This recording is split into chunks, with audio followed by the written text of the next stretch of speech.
Hello and welcome to TNPC Dude, one stop destination for Group 1 and Group 2 preparation. So நம்ம வந்து ஒரு புது initiative வந்து start பண்ணியிருக்கிறோம்.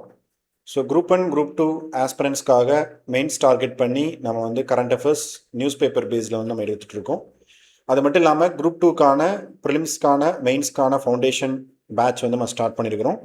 ஸோ டார்கெட் ஓரியன்டாக, அதாவது மெயின்ஸில் நம்ம எப்படி கிளியர் பண்ணுறது, மெயின்ஸ் ஆன்சர் ரைட்டிங் எப்படி இம்ப்ரூவைஸ் பண்ணுறது, அதே மாதிரி வந்து இன்றைக்கி இருக்கக்கூடிய அப்டேட்டட் சிலபஸில் எந்த அளவுக்கு நம்ம வந்து டார்கெட் பண்ணி படிக்கிறது எல்லாமே நம்ம வந்து கரெக்டாக வந்து நம்ம வந்து இது பண்ணிகிட்ருக்கோம். மாடியூல்ஸாகவும் Tamil Nadu administration, Tamil Nadu society and history, அதே மாதிரி கரண்ட் அஃபேர்ஸ் இந்த மாதிரி நம்ம ப்ரொவைட் பண்ணுறோம். ஸோ நீங்கள் ரெகுலராக வந்து எங்கள் யூடியூப் சேனல் ஃபாலோ பண்ணிங்கன்னா உங்களுக்கு வந்து அப்டேட் அப்படிங்கிறது வந்து கிடைக்கும். ஸோ இன்றைக்கோட நியூஸ் பேப்பர் வந்து நியூ இண்டியன் எக்ஸ்பிரஸ்க்குள்ளே நம்ம போயிடலாம். ஸோ பாருங்கள், supreme court remand citizenship row back to tribunal, say apply fair process. அதாவது அஸ்ஸாம் மாநிலத்தில், அதாவது பங்களாதேஷ்லேருந்து வந்த இந்த மாதிரி வந்து அகதிகள், அதாவது இல்லீகல் இமிகிரண்ட்ஸ்னு சொல்லுவோம், அவங்கள வந்து பார்த்தீங்கன்னா சிட்டிசன்ஷிப் இல்லை அப்படிங்கிறத வந்து அஸ்ஸாம் மாநிலத்தில் வந்து ஒரு ஃபாரினர் ட்ரிபியூனல், ஒரு தீர்ப்பாயம் வந்து ஒன்று இருக்குது. அவங்க தான் முடிவு பண்ணுறாங்க அஸ்ஸாமோட குடிமக்கள் யார் இல்லை அப்படிங்கிறத. சரிங்களா? ஸோ அப்போ இங்கே என்ன செஞ்சுருக்காங்க அப்படின்னு பார்த்தீங்கன்னா, இப்போ வந்து அங்கே அஸ்ஸாமோட உயர்நீதிமன்றம் வந்து அங்கே இருக்கக்கூடிய மக்கள் அவங்க வந்து குடிமக்கள் இல்லைன்னு சொன்னதை வந்து செல்லும் அப்படிங்கிற மாதிரி வந்து ஒரு நீதி கொடுத்துருக்குறாங்க. அதுக்கு வந்து சுப்ரீம் கோர்ட் வந்து என்ன சொல்லியிருக்காங்க அப்படின்னு பார்த்தீங்கன்னா, அந்த கவுஹாத்தி ஹைகோர்ட் வந்து யாரெல்லாம் அந்த தீர்ப்பாயத்தில் குடிமக்கள் இல்லைன்னு நிராகரிச்சாங்களோ அவங்க ஹைகோர்ட்டுக்கு போனதை ஹைகோர்ட் சரின்னு சொன்னதை இப்போ வந்து ஸ்டே போட்டிருக்காங்க உச்சநீதிமன்றம். ஏன்னா ஒரு குடியுரிமையை முடிவு பண்ணுறது அப்படிங்கிறது அது வந்து சட்டத்து ரீதியாக இருக்கணும், அரசியலமைப்பு ரீதியாக வந்து இருக்கணும். அது வந்து ரீசனபிள் ப்ராசஸ்ன்னு ஒரு வார்த்தை யூஸ் பண்ணியிருக்கிறாங்க. ஸோ இங்கே பாருங்கள், ஃபேர், லாஃபுல், ரீசனபிள் ப்ராசஸாக வந்து இருக்கணும் அப்படிங்கிறது உச்சநீதிமன்றம் சொல்லியிருக்குது. ஸோ அப்போ பாருங்கள், ஒரு நாடு, ஒரு அரசாங்கம் தான் என்ன பண்ணணும்னா, அங்கே வந்து பார்த்தீங்கன்னா ஒருத்தர் வந்து இந்திய குடியுரிமை சார்ந்தவரா இல்லையா, இல்லை வந்து பொய்யான அந்த டாக்குமெண்ட்டை வச்சு அவர் கிளைம் பண்ணுறாரா இல்லையா அப்படிங்கிறது எல்லாமே கவர்மெண்ட் தான் வந்து முடிவு பண்ணும். அப்போ அங்கே வந்து என்ன சட்டம் செல்லுது அப்படின்னு பார்த்தீங்கன்னா, ஃபாரினர்ஸ் ஆக்ட் 1946ன்னு ஒன்று, ஃபாரினர் ட்ரிபியூனல் ஆர்டர் ஆக்ட் 1964 அப்படின்னு சொல்லக்கூடியது ஒன்று. இதை வச்சு தான் நம்ம வந்து பங்களாதேஷ்லேருந்து வந்தவங்க அஸ்ஸாமோட பூர்வ குடிமக்கள் கிடையாது அப்படிங்கிறத வந்து நம்ம இந்த சட்டத்து மூலமாகவும் இந்த தீர்ப்பாயம் மூலமாகவும் நம்ம வந்து கொடுத்துட்ருக்குறோம். ஸோ அப்போ வந்து பார்த்தீங்கன்னா, ஸோ ஜட்ஜஸ் வந்து என்ன சொல்கிறாங்கன்னா, அந்த யாரெல்லாம் அப்பீல் பண்ணாங்களோ, இல்லை நாங்கள் உண்மையாலுமே குடிமக்கள் தான், நீங்கள் சரியாக பார்க்கலன்னு சொல்லி அந்த தீர்ப்பாயத்துக்கு எதிராக உயர்நீதிமன்றத்தில் யாரெல்லாம் அப்பீல் பண்ணாங்களோ அவங்களுக்காக வந்து பார்த்தீங்கன்னா நீங்கள் சரிசமமாக அதை தீர விசாரித்து அது எது சரி தவறு அப்படிங்கிறத கொடுக்கணும்னு சொல்லி உச்சநீதிமன்றம் இப்போ வந்து சொல்லியிருக்குது. ஸோ அஸ்ஸாம் மாநிலத்தை பொறுத்த வரைக்கும் வந்து பார்த்தீங்க அப்படின்னா, நம்ம என்ஆர்சி அப்படிங்கிற பிரச்சனை வந்து அங்கே தான் வந்து போயிட்டு இருக்கு. 1965 வந்து பார்த்தீங்கன்னா பங்களாதேஷ் வந்து பாகிஸ்தான்லேருந்து பிரியிற காலகட்டத்துக்கு முன்னாடி இருந்தே நிறைய மக்கள் வந்து இந்தியாவோட வடகிழக்கு மாநிலங்களுக்கும் வந்தாங்க. அப்படி அஸ்ஸாமுக்குள்ள நிறைய லட்சக்கணக்கான மக்கள் வந்தாங்க. பங்களாதேஷ் உருவான பிறகு 1986 மத்திய அரசுக்கும் அஸ்ஸாமோட அங்கே இருக்கக்கூடிய போராட்டம் பண்ண அந்த அமைப்புக்கும் அங்கே வந்து என்ஆர்சின்னு சொல்லி ஒன்று கொண்டு வருவோம் அப்படின்னு ஒரு கையெழுத்து வந்து ஒப்பந்தம் கையெழுத்தாச்சு. அதன் அடிப்படையில் 2019 நம்ம வந்து என்ஆர்சி அப்படின்னு வந்து கொண்டு வந்தோம். அதாவது யாரெல்லாம் அஸ்ஸாமோட பூர்வ குடிமக்கள்னு சொல்லி கண்டுபிடிக்கிறதுக்கான ஒரு எக்ஸசைஸ் அப்படிங்கிறது நம்ம பண்ணோம். அதுக்கு பல எதிர்ப்புகள் வந்தது. ஏன்னா நம்ம நாட்டில் வந்து 2019 சிஏஏ அது என்ன, என்ஆர்சி அப்படின்னா என்ன, என்பிஆர் அப்படின்னா என்ன, சென்சஸ் அப்படின்னா என்ன, டீலிமிட்டேஷன் அப்படின்னா என்ன, இந்த வித்தியாசம் எதுவுமே மக்களுக்கு சாதாரண மக்களுக்கு அது புரியாதனால இதோட புரிதலை வந்து தப்பாக புரிஞ்சுட்டு நம்மளுக்கு வந்து நிறைய விஷயங்கள் வந்து நடந்தது. நம்ம அதை ரொம்ப டீப்பாக வேற டாப்பிக்ல பார்க்கலாம். இன்னைக்கு உச்சநீதிமன்றம் அஸ்ஸாமோட குடியுரிமை சம்பந்தப்பட்ட பிரச்சனைக்கு என்ன சொல்லியிருக்கு அப்படிங்கிறது மட்டும்தான் நம்ம வந்து பார்க்குறோம். ஸோ இதுவும் அரசியலமைப்பு ரீதியாக கான்ஸ்டியூஷன் பாலிட்டியில் வந்து நீங்கள் ப்ரிலிம்ஸ் மெயின்ஸ்க்கு வந்து நீங்கள் அப்ளை பண்ண முடியும். சரிங்களா? அடுத்து வந்து பாருங்கள், தமிழ்நாடு அரசாங்கம் வந்து மெட்ராஸ் உயர்நீதிமன்றம் வந்து கவுஸ்லாட்டர், அந்த பசுக்கள் வந்து வயதான பசுக்களை வந்து நம்ம வந்து இது பண்ணுறோம்ல, அதை வந்து தடை செஞ்சது வந்து செல்லாது, நீங்கள் வந்து அதை வந்து இது பண்ணுங்கன்னு சொல்லி உச்சநீதிமன்றத்தில் போய் ஒரு கேஸ் போட்டிருக்கிறாங்க. அப்போ ஸ்பெஷல் லீவ் பெட்டிஷன் அப்படின்னு வந்து சொல்கிறாங்க. Special leave petition. ஸோ நம்ம எப்படி ரிட் பெட்டிஷன் அப்படின்னு வந்து நம்ம சொல்கிறோம்ல, அது மாதிரி வந்து பார்த்தீங்கன்னா ஒரிஜினல் ஜுரிடிக்ஷன் அப்படின்னு ஆர்டிகல் 131 சொல்கிறோம். அது மாதிரி ஸ்பெஷல் லீவ் பெட்டிஷன் ஒரு ப்ரொவிஷன் இருக்குது. அப்போ உயர்நீதிமன்றம் அவங்க இந்த இதை வந்து பேன் பண்ணது அப்படிங்கிறது வந்து செல்லாது அப்படின்னு உச்சநீதிமன்றம் வந்து ஒரு இது சொல்லியிருக்காங்க, ஜட்ஜ்மெண்ட் சொல்லியிருக்கிறாங்க. ஸோ அப்போ வந்து பாருங்கள், தமிழ்நாடு அரசாங்கம் வந்து என்ன பண்ணியிருக்குன்னா, தமிழ்நாடு அனிமல் ப்ரிசர்வேஷன் ஆக்ட் நாங்கள் ஒன்று வச்சுருக்கிறோம், 1958 கொண்டு வந்தது. 10 வயசுக்கு மேலே 10 வருஷத்துக்கு மேலே இருந்த பசுக்கள் அங்கே வந்து ப்ரீடிங் பண்ண முடியாது, அதே மாதிரி வந்து அது எதுக்குமே வந்து உதவாது அப்படிங்கிற பசுவை தான் நாங்கள் வந்து இது பண்ணுறோம். அதுக்கு தடை விதிக்கிறது அப்படிங்கிறது விவசாயிகள், அதை சார்ந்து தொழில் பண்ணக்கூடியவங்க, தோல் சம்மந்தப்பட்ட அந்த தோல் தொழிற்சாலையில் பண்ணக்கூடியவங்களுக்கெல்லாம் பாதிக்கப்படும் சொல்லி இது பண்ணியிருக்காங்க. அதுக்கு இப்போ உச்சநீதிமன்றம் வந்து அந்த ஹைகோர்ட் ஆர்டரை ஸ்டே பண்ணியிருக்குது. சரிங்களா, இது சும்மா ஜென்ரலான நியூஸ் தெரிஞ்சிச்சுங்க. அடுத்து வந்து பார்த்தீங்க அப்படின்னு சொன்னால், ஸோ பூமணி எழுத்தாளர், சாகித்ய அகாடமி விருது பெற்ற எழுத்தாளர் பூமணி. ஸோ அவர் இறந்து போனதை பார்க்குறோம். அவரோட இயற்பெயர் வந்து மாணிக்க வாசகம். ஸோ அவர் வந்து பார்த்தீங்கன்னா கரிசல் பூமியை மையமாக வச்சு தென் தமிழகத்தில் சிவகாசி, விருதுநகர் மாவட்டத்தை சுற்றி நிறையா வந்து இலக்கியத்தை வந்து அவர் எழுதியிருக்கிறாரு. 1975 சிறுகதை அறுப்பு அப்படின்னு சொல்லி வந்து அவர் ஆரம்பித்தார். ஸோ வந்து அவர் ஒரு பத்திரிகை நடத்தினார், தாமரை அப்படிங்கிற பத்திரிகை. ஸோ அது மாதிரி பார்த்தீங்கன்னா அஞ்ஞாடி அப்படின்னு சொல்லிட்டு அங்கே இருக்கக்கூடிய ஜாதிய பிரச்சனைகள் பற்றி அவர் வந்து எழுதினார். 2014 சாகித்ய அகாடமி விருது வந்து பெற்றார். ஸோ அது மட்டும் இல்லாமல் திரைக்கதையும் வந்து பார்த்தீங்கன்னா எழுதிக்கிறாரு. கருவேலம் பூக்கள் 1996 படத்துக்கு. ஸோ வெக்கை நாவல், அந்த வெக்கை நாவலோட இதை வச்சு தலைமுறை எடுத்தது தான் அசுரன் அப்படிங்கிற படம் 2019 வந்தது. ஸோ அது மட்டும் இல்லாமல் சிறுகதைகள் ரீதின்னு சொல்லிட்டு தமிழ் சிறுகதைகள் நிறைய வந்து அவர் வந்து எழுதிக்கிறாரு. ஸோ அவரோட வாழ்க்கையில் அவர் எந்த அரசியல் அமைப்பு சாராமல் இருந்தால் கூட அவர் மார்க்சிய சிந்தனையோட அவர் வந்து தத்துவம் வாழ்ந்தார் அப்படிங்கிறது சொல்கிறாங்க. ஸோ அப்போ அவரோட இதை பற்றி தெரிஞ்சுக்கலாம். ஏன்னா இது டிஎன்பிசியில் குரூப் 1 ப்ரிலிம்ஸ்லையும் கேட்கறதுக்கான வாய்ப்புகள் இருக்குது, குரூப் 2 ப்ரிலிம்ஸ்லையும் கேட்கறதுக்கான வாய்ப்புகள் இருக்குது. தமிழ்நாடு சம்மந்தப்பட்டது அதை வந்து பார்த்துச்சு. அடுத்து வந்து பார்த்தீங்கன்னா இந்தியாவும் ஜப்பானும் வந்து பார்த்தீங்கன்னா இராணுவ அடிப்படையில் சைபர் விண்வெளி சம்மந்தப்பட்ட இதில் வந்து பார்த்தீங்கன்னா ஒப்பந்தம் வந்து கையெழுத்து போட்டிருக்கிறாங்க. ஸோ அதுக்கான இராணுவ பாதுகாப்பு அந்த பேச்சுவார்த்தையே வந்து போயிருக்கு. ஸோ நமக்கு ஜப்பானுக்கும் நமக்கு இருக்கிறது வந்து பார்த்தீங்கன்னா ஸ்பெஷல் ஸ்ட்ராட்டஜிக் குளோபல் பார்ட்னர்ஷிப்னு சொல்கிறோம். 2025 குரூப் 1 கேட்ட கேள்வி ஆக்ட் ஈஸ்ட் பாலிசின்னு சொல்லி இந்தியாவோட வெளியுறவு கொள்கையை பற்றிலாம் கேட்க ஆரம்பிச்சிட்டாங்க. மெயின்ஸ்லி நம்மளுக்கு வந்து பார்த்தீங்கன்னா சர்வதேச அந்த உறவுகள் பற்றி கொஷின் வந்து வருது, சிலபஸில் இருக்குது.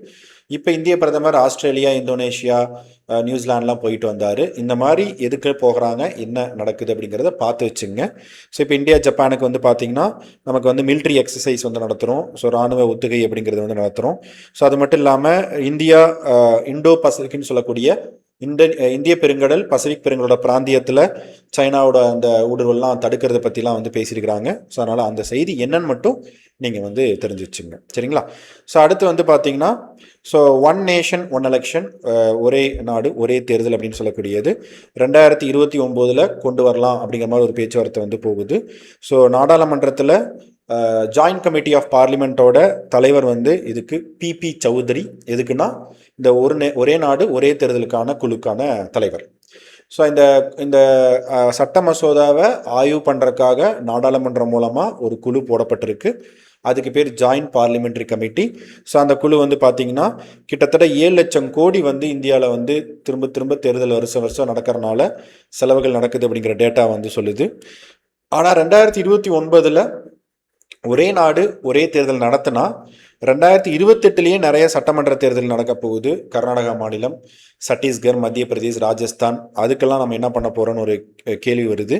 அதே மாதிரி 2027 மகாராஷ்டிரா, உத்தரப்பிரதேஷ், அதே மாதிரி குஜராத், உத்தரகாண்ட் இந்த மாதிரி மாநிலத்துக்கு தேர்தல் வருது. இப்போ 2026 தமிழ்நாடு மாதிரி மாநிலம், மேற்கு வங்காளம், கேரளா, பாண்டிச்சேரி இந்த மாதிரி மாநிலத்துக்கு தேர்தல் நடந்திருக்குது. இதுக்கு என்ன நடக்க போகுது அப்படிங்கிறது ஒரு கேள்வி இருக்குது. ஸோ அப்போ பார்த்தீங்கன்னா 2029 பொது தேர்தலோடையே சில மாநிலங்களுக்கு தேர்தல் நடத்தப்படுது. ஆந்திரா, அருணாச்சல் பிரதேஷ், ஒடிசா, சிக்கிம், மகாராஷ்டிரா, ஹரியானா, ஜார்க்கண்ட், ஜம்மு காஷ்மீர் இதெல்லாம் வந்து அப்படி நடத்துகிறோம். ஸோ ஆர்டிக்கல், அதாவது அரசியலமைப்பு சட்ட திருத்தம் 129, அதாவது சட்ட மசோதா, கான்ஸ்டியூஷனல் அமெண்ட்மெண்ட் பில் 129 குரூப் 1லையும் குரூப் 2லையும் ப்ரிலிம்ஸில் கண்டிப்பாக கேட்பாங்க, பார்த்து வச்சுங்க. இந்த ஒரே நாடு ஒரே தேர்தலுக்கான உயர்மட்ட குழு தலைவராக போடப்பட்டது முன்னாள் ஜனாதிபதி ராம்நாத் கோவிந்த். லோக்சபா, சட்டமன்றம், இதுக்கெலாம் வந்து உள்ளாட்சி, இது 3க்கும் ஒரே மாதிரி தேர்தல் நடத்தணும்னு சொல்லிட்டு அந்த குழு வந்து அறிக்கை கொடுத்தது. அதுக்கு நம்ம ஆர்டிக்கல் 83, ஏன்னா நம்ம லோக்சபாவோட அந்த இதை வந்து டியூரேஷன் மாற்றணும். அதே மாதிரி சட்டமன்றத்துக்கு ஆர்டிக்கல் 172 அதை மாற்றணும். அரசியலமைப்பு சட்ட திருத்தம் நாடாளுமன்றத்தை பண்ணணும். இதெல்லாம் பண்ணாதான் ஒரே நாடு ஒரு தேர்தல் அப்படிங்கிறது நம்ம கொண்டு வர முடியும். இதை பற்றி குரூப் 1 இந்த வருஷம் மெயின்ஸ் எழுதினாலும் குரூப் 2 மெயின்ஸ் எழுதினாலும் இந்த ஒரே நாடு ஒரே தேர்தல் பற்றி கண்டிப்பாக மெயின்ஸ் கொஷின் இருக்கலாம். ப்ரிலிம்ஸில் கான்ஸ்டியூஷனல் அமெண்ட்மெண்ட் பில்லை பற்றி கேட்கலாம், ஆர்டிக்கல் நம்பர் பற்றி கேட்கலாம், இந்த கமிட்டியோட ஹெட் யாருன்னு கேட்கலாம். அதனால் இது முக்கியமான ஒரு கரண்ட் அஃபேர்ஸ், அதை வந்து கவனமாக வந்து பார்த்துக்குங்க. ஏன்னா பாலிட்டியை பொறுத்த வரைக்கும் குரூப் 1ல் ப்ரிலிம்ஸ்லேயே 40 வெயிட்டேஜ் இருக்குது. வெறும் புக்கை மட்டும் படித்தா அந்த 40 கேள்வி போட முடியாது. கரண்ட் அஃபேர்ஸ் அப்டேட் இருந்தால் தான் நீங்கள் வந்து போட முடியும். அதே மாதிரி மெயின்ஸில் 100 மார்க்கு கிட்ட பாலிட்டி வந்து வருது. இந்த மாதிரி நீங்கள் டே டு டேல நீங்கள் வந்து கரண்ட் அஃபேர்ஸ் பார்த்தா மட்டும்தான் உங்களால் வந்து அதை அப்டேட்டாக வந்து எழுத முடியும். சரிங்களா? ஸோ பார்த்துங்க. அடுத்து வந்து பார்த்தீங்கன்னா உச்சநீதிமன்றம் என்ன சொல்லியிருக்காங்க அப்படின்னா, மத்திய அரசோட இந்த வான்வெளி சம்மந்தப்பட்ட அந்த சட்ட திருத்தங்களை வந்து சீர்திருத்தத்தை வந்து நீங்கள் கொஞ்சம் சீக்கிரமாக பண்ணணும் அப்படின்னு வந்து சொல்லியிருக்கிறாங்க. பாரதிய வாயுயான் அதிநியம் அப்படின்னு சொல்லக்கூடிய கொண்டு வந்த ஒரு சட்டம் ஒரு பொதுநல வழக்கு மூலமாக வந்து அதை வந்து கேட்டிருக்கிறாங்க. ஏவியேஷன் செக்டார்னு சொல்லிட்டு விமான போக்குவரத்து இருக்குல்ல, அந்த விமான போக்குவரத்து சம்மந்தப்பட்ட அந்த இதுக்கு என்ன சீக்கிரமாக நீங்கள் வந்து இந்த வேலையை முடிப்பீங்களாங்கிற மாதிரி கேள்வி கேட்டிருக்கிறாங்க. ஸோ அது என்ன சட்டங்கிறது மட்டும் தெரிஞ்சு வச்சுங்க. உச்சநீதிமன்றம் வந்து அதை பற்றி கேள்வி கேட்டிருக்கிறாங்க. அடுத்து வந்து பார்த்தீங்க அப்படின்னா பணவீக்கம். மத்திய ரிசர்வ் வங்கி வந்து பார்த்தீங்கன்னா ஸோ டார்கெட் வந்து 4.4% அப்படிங்கிறத நம்ம வச்சுருக்கிறோம். ஸோ இந்தியாவோட இன்னைக்கு இருக்கக்கூடிய பணவீக்கம் அப்படிங்கிறது வந்து 4% டார்கெட்டை தாண்டி நம்ம 4.4% அப்படிங்கிறது வந்து போயிருக்குது. ஸோ நமக்கு வந்து கன்சியூமர் ப்ரைஸ் இன்ஃப்ளேஷன் அப்படின்னு சொல்கிறோம், நுகர்வோர் பொருட்களுக்கான பணவீக்கம் அப்படிங்கிறத சொல்கிறோம். நம்ம மத்திய ரிசர்வ் வங்கி அவங்க வைக்கிற டார்கெட் என்னன்னு பார்த்தீங்கன்னா 4 ± 2. மேக்சிமம் போனால் 6% தாண்டி போனால் அது வந்து அதிகமான பண வீக்கம், அதை வந்து அதிகமான விலைவாசி ஏறக்கான இது இருக்குன்னு அர்த்தம். அதே மாதிரி 2க்கு கீழே போச்சுன்னா தேக்க நிலை ஏற்பட்டு பொருளாதார மந்த நிலை வந்துடும் அப்படிங்கிறது அர்த்தம். அதனால 4 ± 2 அப்படிங்கிறத நம்ம டார்கெட்டு. 4 இருந்தால் ரொம்ப நல்லது. அந்த 4ல் தான் நம்ம மெயின்டைன் பண்ணிட்டு இருந்தோம். இன்னைக்கு 4.4க்கு போயிருக்குது. அதுக்கு காரணம் வந்து நமக்கு உணவுப் பொருட்களில் விலை அதிகமாகுது, ஈரானில் போர் நடக்கிறதுனால இந்த எண்ணெய் இறக்குமதியில் பிரச்சனை வருது. இதனால் 4.4% வந்து பார்த்தீங்கன்னா போகுது. சரிங்களா? அது மட்டும் இல்லாமல் நம்ம வர்த்தகத்தில் வரக்கூடிய பற்றாக்குறை அப்படிங்கிறது வந்து $15 பில்லியன் அப்படிங்கிறத சொல்லியிருக்கிறாங்க. ஏன்னா இறக்குமதி பண்ணுறது எல்லாமே தங்கம், கச்சா எண்ணெய் நம்ம இறக்குமதி பண்ணுறதுனால கிட்டத்தட்ட நமக்கு வந்து வர்த்தகத்தில் வந்து பற்றாக்குறை வந்து $15 பில்லியன் வந்து கிட்டத்தட்ட இருக்கும் அப்படிங்கிற மாதிரி சொல்கிறாங்க. சரிங்களா? இதெல்லாம் எக்கனாமி, இந்த மாதிரி தான் எக்கனாமி கரண்ட் அஃபேர்ஸ் படித்தாதான் நீங்கள் ப்ரிலிம்ஸ்க்கும் மெயின்ஸ்க்கும் நீங்கள் எழுத முடியும். அடுத்து டிஸ்ட்ரிபியூஷன் கம்பெனிஸ் அப்படின்னு வந்து நம்ம சொல்லுவோம். தமிழ்நாட்டில் இருக்கக்கூடிய நம்ம டிஎன்இபி, டான்ஜெட்கோ சொல்கிறோம்ல, அதை வந்து தனியார் மயமாக்கப்படுமான்னு கேட்டதுக்கு மின்சாரத்துறை அமைச்சர், அதாவது 16வது நிதிக்குழுவில் நம்ம வந்து அதை பற்றி சொல்லியிருக்கிறாங்க. எந்தெந்த இந்த மின்சாரம் சார்ந்து மாநில அரசுகள் நடத்தக்கூடிய அந்த அமைப்பு ரொம்பவுமே கடன் திருப்பி தர முடியாத அளவுக்கு கடன், அது மட்டும் இல்லாமல் அந்த ஆப்ரேஷன் ஆக்டிவிட்டீஸில் வந்து ஃபெயிலியர் ஆகிற மாதிரி இருக்குதோ அவங்களுக்கு தான் வந்து சொல்லியிருக்காங்களே தவிர தமிழ்நாட்டோட அந்த டான்ஜெட்கோ டிஎன்இபி வந்து நல்லா தான் வந்து இருக்குது அப்படிங்கிற மாதிரி பார்க்குறோம். ஸோ பாருங்கள், இங்கே வந்து இந்த aggregate technical and commercial losses அப்படிங்கிறது சொல்கிறோம். ஸோ அது வந்து எந்த அளவுக்கு வந்து டிரான்ஸ்ஃபார்மர் லாஸ் அதெல்லாம் வந்து பார்க்குறாங்க. ஸோ அப்படி பார்க்கும்போது மத்திய அரசோட பவர் ஃபினான்ஸ் கார்பரேஷன் சொல்லிட்டு ஒரு மத்திய அரசோட ஒரு அமைப்பு இருக்குது, மினிஸ்ட்ரி ஆஃப் பவர் கீழே. ஸோ அவங்க வந்து என்ன சொல்கிறாங்க அப்படின்னு பார்த்தீங்கன்னா, ஸோ நம்மளோட தமிழ்நாட்டோட aggregate technical and commercial loss வந்து 10% அப்படிங்கிறது 2022 இருந்திருக்கு. இப்போ கிட்டத்தட்ட 10.9% அப்படிங்கிறது இருக்குது. ஆனால் இந்தியா லெவலில் அது 15% இருக்குது. அப்போ தமிழ்நாடு ஓரளவுக்கு நம்ம கட்டுக்குள்ளே தான் வச்சுருக்கிறோம். அது மட்டும் இல்லாமல் டிரான்ஸ்ஃபார்மரோட குவாலிட்டி, அதே மட்டும் இல்லாமல் சர்வீஸ் குவாலிட்டிலாம் பார்க்கும்போது, அதாவது தேசிய லெவலில் சராசரியே 5% தான். ஆனால் தமிழ்நாடு 2.65% தான் அதை மெயின்டைன் பண்ணுது.